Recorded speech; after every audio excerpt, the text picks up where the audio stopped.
তো এই চাউমিন বানানোর জন্য প্রথমেই চাউমিন সিদ্ধ করে নিলাম। কড়াইয়ে গরম জলের মধ্যে চাউমিনগুলো দিয়ে সিদ্ধ করে ঠান্ডা জল দিয়ে ভালো করে ধুয়ে তারপর একটু তেল মাখিয়ে রাখলাম।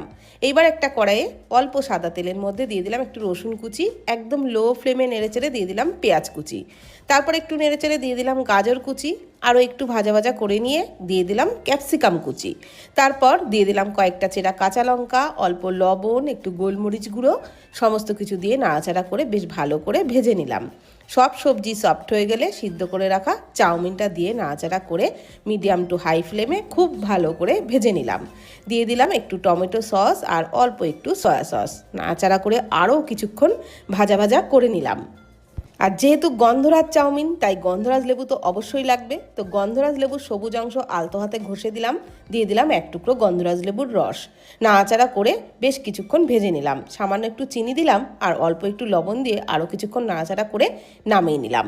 আর ওপর থেকে ওই গন্ধরাজ লেবুর সবুজ অংশ আরও একটু গ্রেট করে দিলাম। খেয়াল রাখবেন যেন সাদা অংশ না পড়ে। তো এইবার গরম গরম পরিবেশন করলাম।